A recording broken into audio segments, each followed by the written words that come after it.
Yo, what's good? Welcome to, wait, no, not welcome. I got a quick market recap today. Didn't record yesterday because yesterday I uploaded a different YouTube video and yesterday nothing really happened. And I was thinking of honestly doing the same thing for today, but I realized tomorrow is also a bank holiday, so I probably won't really be seeing anything tomorrow either. So I thought I might as well just record this. It is a bit later today, which kind of sucks because I look need to go to bed. But it's all good. I gotta do this. Yeah, especially like I appreciate like everyone who be like clicking on my videos and watching them because recently my views have been going like higher, like in the hundreds. Like I know it doesn't seem like that much like when there's people getting like millions of views, but when seeing like 100 views like honestly means a lot. It helps me stay more accountable, and also like I'm actually like addicted to seeing that number go up, and it's like really motivating. So I appreciate you guys for watching if you guys are still watching. But so quickly going over it, like there's really no reason today, like nothing really happened at all. So kind of pointless video, but it's just, oh shit, I low-key think of getting a hoodie, bro, because I low-key be wearing these hoodies that too much. But I have two of the same hoodies, which is like even which is like kind of worse. But what am I even trying to look for? I'm trying to look for the news. So tomorrow's a bank holiday. Tomorrow's Thanksgiving in America, so that's very nice. Today we had unemployment claims at 6:30, so I wasn't really like, I was just waiting for news to come out, if there was something to look at, but nothing really ended up working out the proper way that I wanted to. Starting with Euro USD, we had the 4 hour being bullish going into market open, closing above this high, so didn't really see anything. We did have this closure below this low, which confirmed 4 hour bearish, but this was a 3 a.m. candle, and I was like, that closes after NY open, so I wasn't really focused on that. My screen just froze, bro. What the hell? Yo, do I look like a voodoo, bro? I don't even know. But anyways, 4 hours bullish, like I said. So on the 30-minute, I was looking at the London highs, London lows, and even maybe the NY lows if those were to get like taken. But they didn't end up getting taken like the way I wanted to. Ideally, what I was looking for was, we opened right here, right? So ideally, I was looking at, we could take out the absolute London low, maybe even tap into the NY lows, and then we could take a potential long setup off of that. However, this did not happen. We actually ended up taking out the London high, which is kind of like the target. We did have these Asian highs up here, which could have been another target, but we ended up taking that high out, and then we came down into the NY lows. Now, potentially, right? Okay, let me smooth this out. Something I could have looked for, if I was considering, was to take a long off of the NY lows, and rather than targeting the London highs to target the Asian highs. That's honestly a very valid take. Maybe enter off of this break of structure here, enter long, boom, stop loss there, TP like there.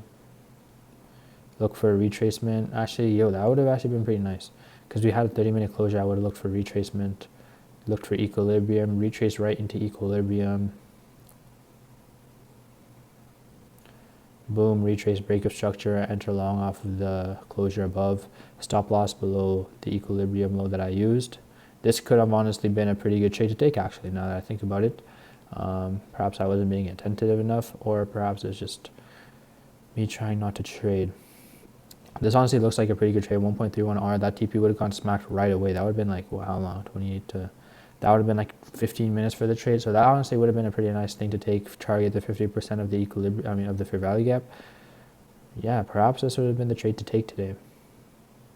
It's the only thing that I wasn't really sure about was because we took out the primary target, and usually I don't really want to trade if that primary target gets out, because that's like if there's no target, there's no like context to the trade. So that's kind of why, like when I saw that, I was like, I'm getting off, I'm not going to trade this, and I kind of just avoided looking at it. But now looking at it, it looks pretty nice, but at the same time, it's like, we did have the Asian highs to target, but it's like the Asian highs, bro. Like, it's like the Asian highs. It's just the Asian highs, like you got the London highs, you got the NY highs, but it's like Asian highs, bro. Like, it's just like Asian highs, bro. Like, I feel like they don't really hold that much power compared to other ones. Okay, let's say that we also did have this 1 hour high. Let's see if this was a 4 hour high. Okay, so this was also a 4 hour high. So potential. That is a good point there, actually. That is a good point. Perhaps I messed up then. Not messed up, but perhaps I should have been more observant, perhaps more attentive to what was happening, because this happened after news as well, because news came out at 6:30. So potential like 7 o'clock, 6:45. This trade was at like 7:25ish. So this could have honestly been the move, target 50% of the equilibrium, and then keep TP2 at maybe the high that was formed at NY Open, and then TP3 at the Asian highs. That honestly seems like a pretty good trade. This ended up going higher, so maybe we could have had like a 4-hour high runner somewhere else. But honestly, this probably would have been the ideal trade to take. But it's just like I wasn't too sure because the London highs got taken, so I was like, yo, there's no real targets, and it's like Asian highs. But because the Asian highs were also a 4-hour high and 1-hour high, I feel like maybe that could have added some more weight to the importance of that high, or like the target of that high. So maybe that's something I could look at. Not maybe, but like that is something I could look at. That is something I could learn from for sure. Because that's like an opportunity that was like an opportunity that I could have potentially gained on, you know, and this ended up working pretty nice. So yeah, honestly, bro, emotions now I'm feeling like, bro, did I really miss out on that? Was I really just too locked out this morning to try and care about this? Like I was just trying to not care too much about trading, and that kind of caused me to not want to focus too much on this. But did that cause me to kind of sit out and miss the setup? Kind of getting emotions of FOMO. For like, I mean, tomorrow I'm not going to be trading, but I need to make sure that this doesn't leak into tomorrow. I got to make sure that it doesn't like build up and accumulate onto Friday's trading, because I got to make sure I have short-term memory and just not really care too much about this for Friday. But yeah, honestly, this kind of hurts, but it's like I follow my plan and saying like, yo, that target got taken, there's no clear target. But maybe I should expand my ideas to like maybe 4-hour highs that are correlated with Asian highs. It's just I was always been thinking in my mind like, oh, it's the one that has the most closest target, and if it's taken, then I'm not going to be taking a trade. But maybe I should expand that a little bit. Maybe I should just allow it to be like a 4-hour high or something like that. But then it's like, to what extent do I allow it? Like, do I allow some random 4-hour high from like freaking not like ancient times, bro, like from something like that, or does it have to be in a specific time area? So I need to think about that for sure. I feel like it's easier just to think like, yo, if the most closest target is not there, then I probably won't take it. That's kind of how I've been functioning. But maybe, I mean, this is only one example I've seen, so maybe if I see more and more, then perhaps I'll have to be more adaptable to that. But that's pretty much for GBP USD 4 hours bullish, but we took out the highs, so there was no short, there's no potential trade on that, you know what I'm saying? So GBP JPY 4 hours bullish as well, but we didn't take out any lows, so I didn't really take anything on that. So the only potential was really on Euro USD. It's just because we took out that London high, I kind of wanted to sit out, and maybe that's just what caused me to miss out on the setup, you know what I'm saying? So yeah, that's pretty much all for today. Thank you for watching if you watched through, and I'll see you in the next one. Make sure to tap into my other vids. I really like my most recent video on how I deal with wanting the desire for like a relationship.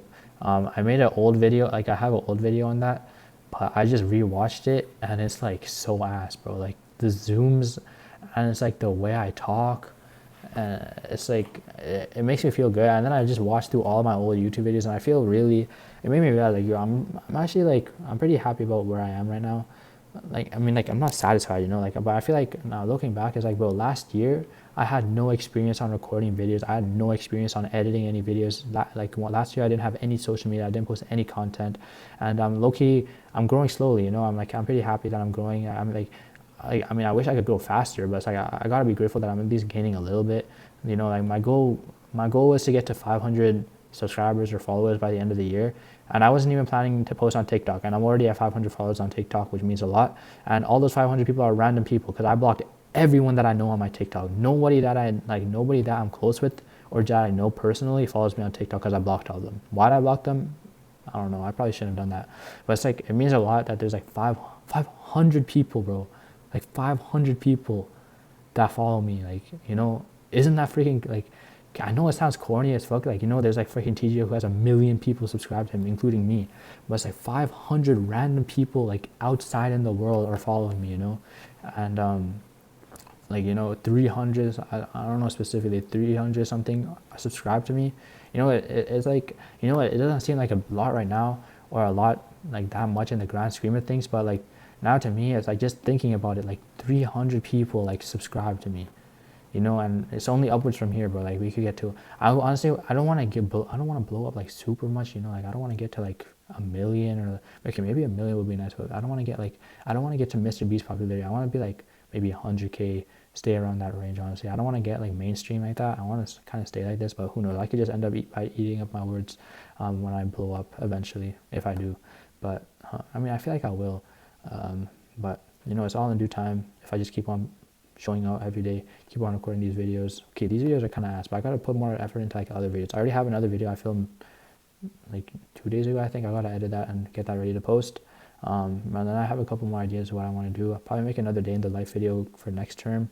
I also got to make a weekend in the life probably. And I still got these weekly vlogs that I'm making every week as well, which is pretty good. Got the TikToks coming in. I got my trade recast. Those are kind of lame on TikTok, but the day in the lives do pretty well. So it's pretty nice, bro. You know, it's not like I'm even close to where I want to be yet, but you know, just thinking about like looking back, and it's like I feel like I'm doing decent.